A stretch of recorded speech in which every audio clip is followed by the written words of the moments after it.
नमस्कार साथियों, आइए देखते हैं केवल मात्र 5 मिनट में आपको वाच्य कैसे क्लियर होता है। पूरी तरह से वाच्य का जो डाउट है वो पूरी तरह से क्लियर हो जाएगा और बिहार डीएलएड में 1 नंबर का क्वेश्चन जरूर आता है, वो आपका 1 नंबर पक्का करने के लिए ये वीडियो रामबाण साबित होने वाली है। तो शुरू करते हैं भाई। देखिएगा, बात करें साथियों वाच्य के बारे में, तो वाच्य का अर्थ क्या होता है? वाच्य का अर्थ क्या होता है साथियों? वाच्य का अर्थ होता है बोलने का विषय। वाच्य का क्या अर्थ होता है? कहते हैं सर बोलने का विषय। इसकी परिभाषा क्या होती है साथियों? वाच्य क्रिया के रस रूपांतर को कहते हैं जिसके कर्ता कर्म और भाव के अनुसार क्रिया के परिवर्तन ज्ञात होते हैं, है ना। कह रहा भैया वाच्य क्रिया के क्या कहते हैं भैया? रस रूपांतर को कहते हैं जिसके कर्ता कर्म और भाव के अनुसार क्रिया के परिवर्तन ज्ञात होते हैं, उसे क्या कहते हैं साथियों? वाच्य कहते हैं। वाच्य के कितने भेद होते हैं भाई? वाच्य के कितने भेद होते हैं? अगर इसकी बात किया जाए साथियों, वाच्य के 3 भेद होते हैं। कितने भेद होते हैं भाई? 3 भेद होते हैं। कौन कौन से होते हैं साथियों? कर्तृवाच्य होता है, कर्मवाच्य होता है और क्या होता है साथियों? भाववाच्य होता है। कर्तृवाच्य में क्या होता है? कर्तृवाच्य में कर्ता की प्रधानता होती है और कर्मवाच्य में कर्म की प्रधानता होती है और भाववाच्य में किसकी प्रधानता होती है? भाव की। इससे भी क्वेश्चन आपके एग्जाम में बन सकता है कि किस वाच्य में कर्ता की प्रधानता होती? कहेंगे सर कर्तृवाच्य में। किस वाच्य में कर्म की प्रधानता होती? कहेंगे सर कर्मवाच्य में। ऐसे ही आप भाववाच्य के बारे में भी बता सकते हैं। अब बात करते हैं साथियों कर्तृवाच्य के बारे में। कर्तृवाच्य को कैसे पहचानते? कर्ता रहे, ध्यान दीजिएगा, कर्ता रहे साथियों, कर्ता के साथ अगर ने रहे, कर्ता के साथ क्या रहे साथियों? ने रहे तो भी कर्तृवाच्य हो जाएगा। कर्ता के साथ अगर विभक्ति न हो, कर्ता के साथ क्या हो साथियों? विभक्ति न हो, तब भी कौन सा वाच्य हो जाएगा? कहेंगे सर कर्तृवाच्य। आइए एग्जाम्पल देखते हैं। जैसे देखिएगा, राम ने रोटी खाई। राम ने क्या खाई भाई? कहेंगे सर जी राम ने रोटी खाई। यहां पर देखिए कर्ता है और कर्ता के साथ क्या आया भैया? ने आया, तो कौन सा वाच्य हो जाएगा? कर्तृवाच्य।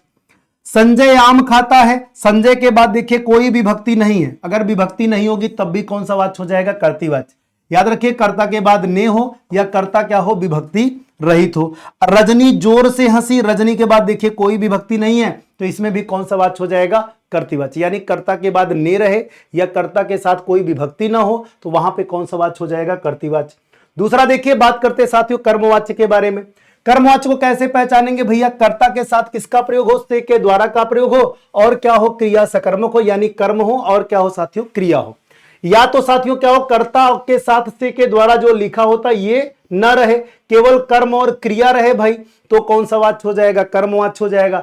जैसे देखिए, सीता के द्वारा आम खाया गया। यहां पर देखिए कर्ता है, कर्ता के बाद के द्वारा का प्रयोग किया गया, कर्ता के बाद के द्वारा का प्रयोग किया गया और आम क्या है साथियों? कर्म है। खाया गया क्या हो जाएगी? सकर्मक क्रिया। कौन सा वाच्य हो जाएगा? कहेंगे सर कर्मवाच्य हो जाएगा। दूसरा देखिए, चोर पकड़ा गया। अब भाई चोर किसी के द्वारा पकड़ा जाएगा ना, अपने आप तो नहीं पकड़ाएगा, पुलिस के द्वारा पकड़ा जाएगा, गांव के लोगों द्वारा पकड़ा जाएगा, यानी उसमें भी कर्ता छुपा हुआ है लेकिन क्रिया कर्म के अनुसार है, इसलिए इसमें भी कर्मवाच्य।